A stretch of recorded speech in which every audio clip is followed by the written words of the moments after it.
Rally Championship now returns to the place where it all started 6 months ago, KwaZulu-Natal.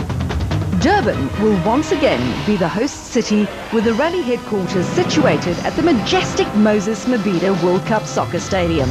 But while the stadium is pretty to look at, it will be a different story around 50 kilometers inland in the Valley of 1,000 Hills, where the first day's action will take place. Day 2 is scheduled to take in another 5 special stages, but this time in the forests and plantations in the Richmond area to the west of Pietermaritzburg.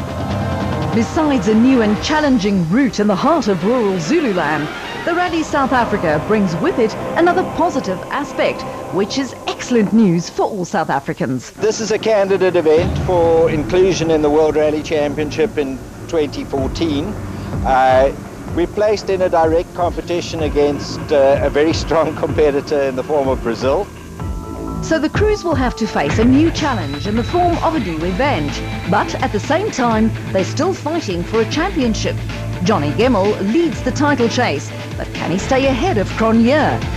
Of course, that's the idea anyway, but we haven't gotten off to a good start with qualifying. We were 7th fastest, so now we're 3rd on the road. With Gemmell in a confident mood, the rally is already shaping up into another duel between himself and Mark Cronje.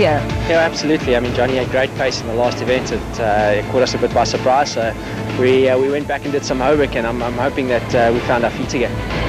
While eyes are still on Gemmell and Cronje, veteran driver Jan Habeck is lurking and has his sights set on a 7th national title. You know, we're sort of midway in the season. The objective at this stage is really just to do the points thing, and that's what we're doing at the moment. With his Sasol teammate at the sharp end of the title fight, one has to wonder if John Williams will be allowed to fight for victory. Yeah, we got no team orders, you know, we both do our own thing, and yeah, for sure I'm going to be giving a good go on this rally to make sure that we're in the top 5 in the championship overall at the end of the year. Someone who will no doubt be giving his all is Dutch driver Hans Weiss, who with a good set of pace notes will be the one to watch. We have to see if it's correct, because normally we had a 2 pass, now we have only 1 pass. We make the notes, and in the same day we checked it on the DVD. It seems to be okay, but it's not the complete recce we used to be. JP Danso currently occupies 6th on the leaderboard, but what will his strategy be here in Natal? Habeck's Basil Reed teammate Charles Wilkin faces a new challenge as longtime co-driver Greg Godridge was not able to make the trip to Durban.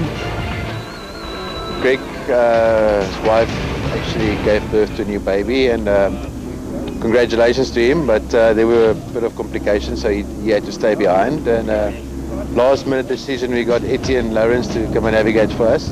Gugu Zulu is not only enjoying his first season behind the wheel of an S2000 machine, but is also leading the new for 2012 S2000 Challenge. Oh, well, at this moment in time, I'm just enjoying the moment I'm having in the S2000 Challenge. We're having a brilliant season, and so far it's so good. You know, the Challenger, our car, has really been behaving itself, and I think myself and Carl are really enjoying the time in a car that's actually running and completing all the stages. Hein Lateghan has recorded a number of decent results that saw him climb to 9th in the title chase. It's very tough nowadays. It's so competitive. Hopefully the guys from overseas that's observing this event will realize that.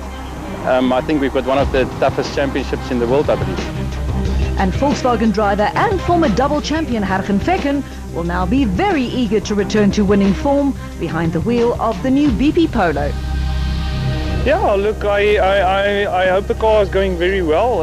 I'm really looking forward to this event. In 2007 I won this event, so I hope to do the same. And although they are not currently in championship contention, expect serious onslaughts from both Volkswagen's Enzo Kuhn and Toyota's Leroy Poulter. Both Poulter and Kuhn are experiencing seasons filled with bad luck and will be more than determined to turn things around. KwaZulu-Natal spectators will also get their first glimpse of Dakar hero Geniel de Villiers, now with a new navigator in the form of Celeste Sneyders. It's going to be a very challenging rally, you know, from what we've seen on the stages with the recce. And speaking of the spectators, they got an early taste of the action as the country's top drivers took on the stopwatch in a qualifying stage hours before the real start of the rally.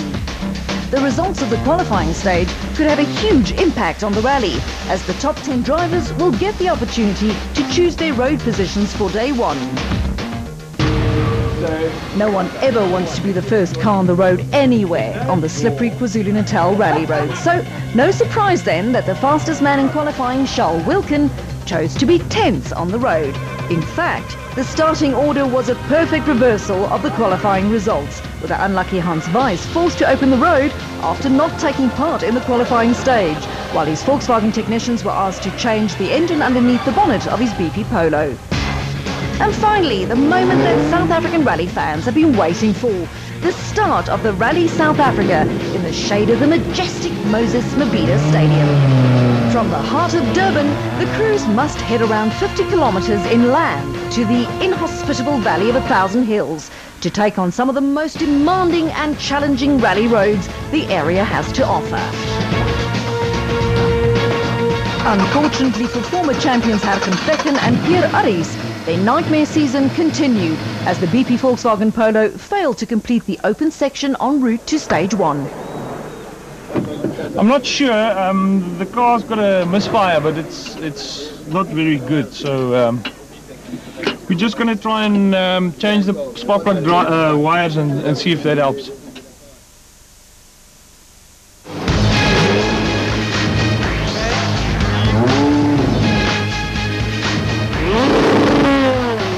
And this is it. Rally South Africa gets underway with a BP Volkswagen Polo of Hans Weiss and Bjorn de Gant, the first ones to tackle the 10 twisty kilometers of stage 1.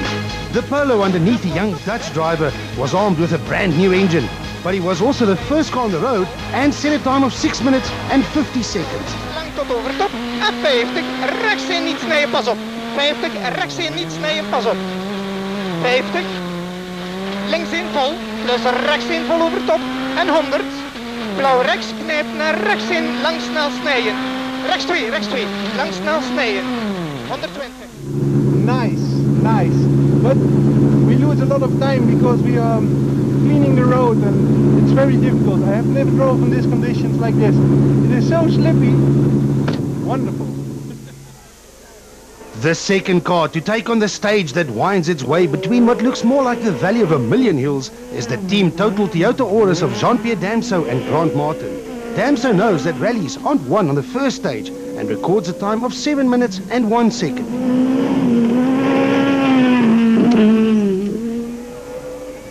This is championship leader Johnny Gemmel and Caroline Swan.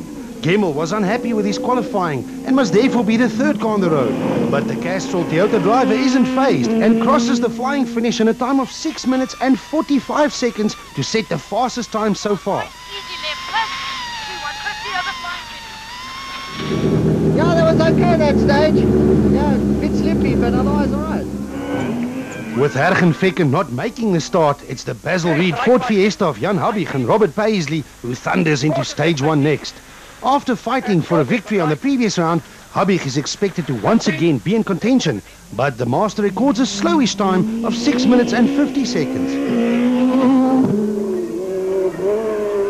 The pressure is on Leroy Poulter and Alvin Coetzee to perform well here in Natal to get their nightmare season back on track, and it starts well for the Castrol Toyota driver. A time of 6 minutes and 43 seconds is nearly 3 seconds faster than his teammate and the fastest time so far. While Poulter was filling in time cards at the end of the stage, Mark Cronje and Robin Houghton were already throwing their Sasol Ford Fiesta through the many corners that make up stage 1. The time to beat is 6 minutes and 43 seconds, but Cronje blasts past the flying finish in a time of 6 minutes and 31 seconds, a full 11 seconds faster. Cronje clearly means business. Yeah, I had a nice clean stage, very tricky. Try to keep it clean, and that's what we've done, so we'll see where we end up. Hein Lategan and brother-in-law Johan van der Merwe are next up in the SAC Trucks and Q8 All's Peugeot 207.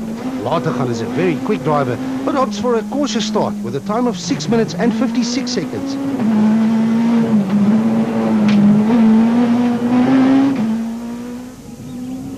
The BP Volkswagen squad was reduced to just 2 cars before the start of the event. But who better than the capable hands of former champions Enzo Keane and Guy Hodgson to take up the challenge? Keane is as determined as ever to give Volkswagen the result they so deserve and sets the 4th fastest time of all on stage 1. Left 5, tightens to 7. Charles Wilkin won the qualifying stage and launches his attack from 10th on the road. But having a new navigator is something to get used to. And together with Etienne Loudens, the pair used stage 1 to get acquainted while setting the 9th fastest time in the Basil Reed and Bizub-sponsored Ford Fiesta. John Williams and Cobus Frey in the 2nd Sassel Ford Fiesta are the next ones on the road. Williams is one of only 3 drivers to have won an event so far in 2012. And he starts well by setting the 6th fastest time on stage 1, albeit a full 22 seconds slower than his teammate Marc Ronier. Right 7 in. Yeah, it was an awesome stage. Quite a lot slipperier than I thought, but no, we're here. This is the first outing on a national rally for Dakar hero Geniel de Villiers with a new co-driver in the form of Celeste Snyders. And what a place to endure such a baptism of fire. But de Villiers is the ultimate professional, and Snyders is up to the task as the Imperial Toyota sets the 10th fastest time on stage 1.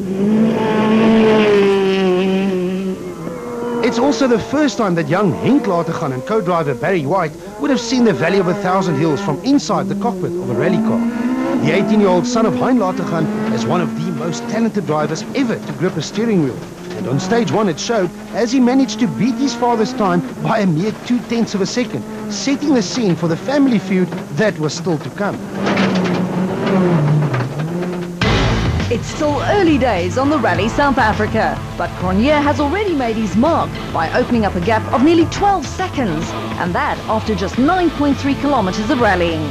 It's fairly close between the rest of the contenders, with Poulter leading Toyota teammate Gemmel, while the Volkswagens of Kuhn and Weiss occupy 4th and 5th respectively. Williams is ahead of the 2 Latergans, while Wilkin and de Villiers complete the early top 10. From the end of stage 1, it was across the valleys and over the hills to the start of stage 2. A 38-kilometer affair on beautiful roads that wind their way through the heart of Zululand. But disaster struck. It was impossible to keep 38 kilometers of rural gravel roads clear of traffic, so the organisers had no choice but to cancel the first stage, forcing the crews to head to the Dunlop Service Park instead. Once there, it was time to reflect on the opening stage of the Rally South Africa. Hans Weiss fulfilled the role of dreaded road sweeper, but still with a very good time. It was slippy, that we can say, but it was beautiful. Nice, we had a nice stage. Johnny Gemmel was already 14 seconds behind his main rival, but not too concerned just yet. Yeah, it's okay for my road position. You know, I'm 3rd on the road. It was quite slippery, that first one, so I think it's okay. And the 2nd fastest time was a very decent start for Toyota's Leroy Poulter. Yeah, I think the car felt good. We went through. Very slippery still. And what a start by Marc Cronje, who blitzed the field and leads the Rally South Africa by a full 12 seconds. We felt fairly comfortable. We've done a lot of work on the car, and the car feels really, really good. So it's a bit disappointing to lose that one stage, but I think at the end of the day, safety comes first. Stage 3, or Pipeline, is a very technical stage on tight and twisty gravel roads just north of the scenic Inanda Dam. The area may be scenic, but the roads are demanding, with high drops and deep valleys just centimeters away, where the smallest mistake will be severely punished. And as with stage 1, the burden of venturing into the unknown was once again on the shoulders of Hans Weiss and Bjorn de Gaan. The BP Polo driver travels to South Africa for each event in preparation for a career in the World Rally Championship, so the Dutchman is fast. He reached the end of the tricky stage in a time of 14 minutes and 18 seconds. But seeing that he was the first car to do so, Hans Weiss had no idea of just how fast it would prove to be.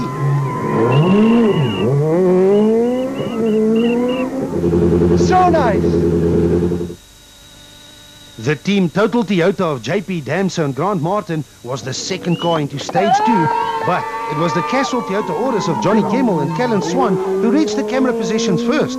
As always, Gemmel is in a rally as well as a championship fight and reached the end of stage 2 with a time of 14 minutes and 19 seconds, just 1 second slower than the time set by Weiss. But what on earth happened to JP Damso? Yeah, I saw him standing on the side there, just He was okay, but I didn't see his car, so he was off the side somewhere.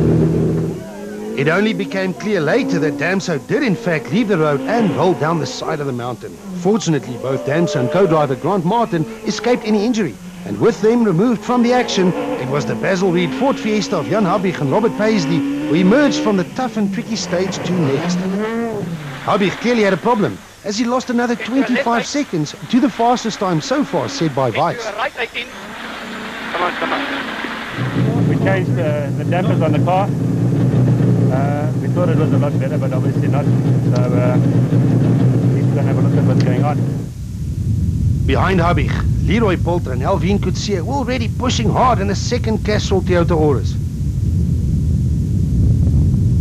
But the narrow Zululand roads had the final say, as one of the many corners simply swallowed the Castrol Toyota. Poulter and Coetzee rolled down the side of the mountain, but were lucky to climb out without any injuries. Like a real silly one. Try to avoid a rock in the road, and maybe just went the wrong side of it, and the car really fell down the side of the bank, the left-hand side of it, and we just went down, you know, and just couldn't get out. It was only stage 2 of the Rally South Africa, and already we had lost Fecken, Damso and Poulter. Rally leaders Mark Clooney and Robin Houghton had a comfortable lead of nearly 12 seconds going into the stage. Left 5 in, you to right 6 well in. Right 6 well in, slippy left 5. Slippy left 5 into caution, turn right 6, no touch. Caution, turn right 6. Whoa, but this is a big spin for Mark Clooney. The Sasol Ford is unscathed though, and they complete the stage in a time of 14 minutes and 23 seconds, 5 seconds slower than Weiss, but still enough to maintain the overall lead. Yeah, we had it off right here, just a slight spin, and we hit something on the side, and it's obviously broken something on the rear. So. With the demise of so many cars so early on, the SAC Trucks and Q8 Oil's Peugeot of Hein Lategan and Johan van der Merwe was now the 5th car on the road. 5 seemed to be a good number for Lategan Senior, who set the 5th fastest time on the stage to move up into 5th position overall. Enzo Keen and Guy Hodgson were both very determined to turn their fortunes around. The BP Volkswagen squad could do with a good result following loads of bad luck in 2012, and so far in the Rally South Africa, it was looking very promising. Weiss still had the fastest time, but Keen's time of 14 minutes and 21 seconds was less than 3 seconds slower and good enough for 3rd overall. Is hairpin left. Is hairpin left, no cut. Behind Keen, Charles Wilken and Etienne Lourens were the next ones on the road. The pair took it easy in an effort to stay safe on these treacherous roads, but the Basil Reid Ford Fiesta still set a time well inside the top 10 to also maintain a position in the overall top 10. It's early days still, but the fight for top 10 positions is always a fierce one, where fractions of seconds can be the difference between your name climbing or dropping on the overall leaderboard. John Williams and Cobus Frey started stage 3 with an advantage of 2.6 seconds over Hein Lategan, but a time just 3.5 seconds slower than that of the Peugeot sees the Sasol Fiesta drop from 6th to 7th on the leaderboard. Into easy long right eight up, easy long right eight up. Geniel de Villiers and new co-driver Celeste Sneyders competed and won a regional rally in preparation for the Rally of South Africa, but a national rally like this one is different. De Villiers also has a very wise head on his shoulders and wasn't prepared to take any risks behind the wheel of the Imperial Toyota. Someone that maybe was willing to take a few risks is young Henk Lategan. At only 18 years of age, the youngster is also fearless, and on stage 3, the Q8 Oil's polo driver and co-driver Barry White again put the hammer down to set the 6th fastest time of all. Amazingly, only 0.6 seconds separated Lategan Jr. from his father after stage 3. Another youngster with loads of talent is the Namibian driver Volro Dippenaar and his co-driver Morne de Tooy. The older generation PZN panel beaters Toyota is also in the fight for the Class S2000 Challenge honours and set the 10th fastest time of all on stage 3.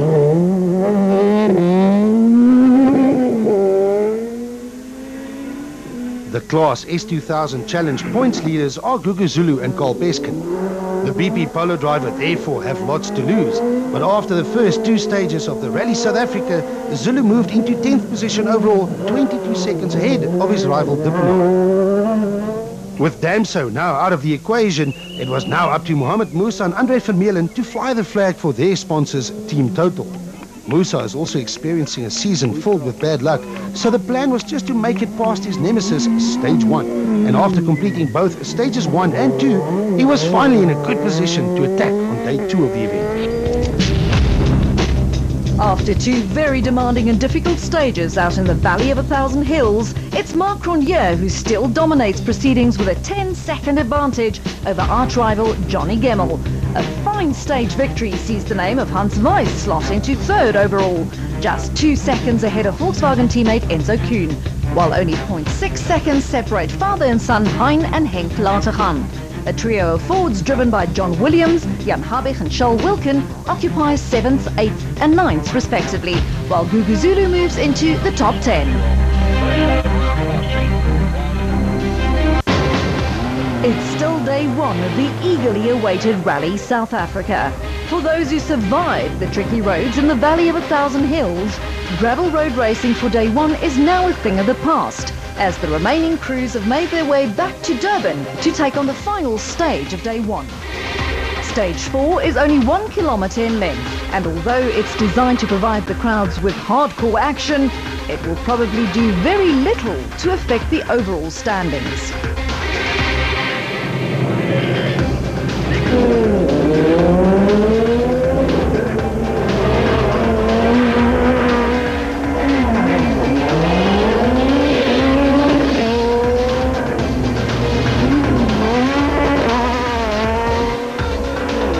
After the dust had settled, it was Marc Cronje and Robin Houten who recorded another stage victory behind the wheel of their Sasol Ford Fiesta. Enzo Kuhn and Guy Hodgson continued their good performance in the BP Volkswagen Polo by completing the stage in a time just 1.1 seconds slower than Cronje, while Cronje's Sasol teammate John Williams and Cobus Frey set the third fastest time. Jan Habig and Robert Paisley were less than 2 seconds off the pace in their Basil Reed Ford Fiesta, while Gugu Zulu and Carl Peskin had a good stage to record the 5th fastest time. As expected, the short stage did not do much to change the overall leaderboard, although Johnny Gemmel and Catalin Swan had to concede another 3 seconds to their rival Cronje. The Castrol Toyota orders completed day 1, now a full 13 seconds behind the Sasol Ford of the rally leaders.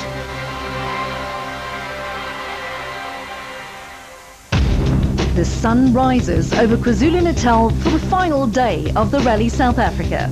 The day that will not only decide who will win the event, but the day that will in all probability set the tone for the championship fight that will have to be settled over the next few months.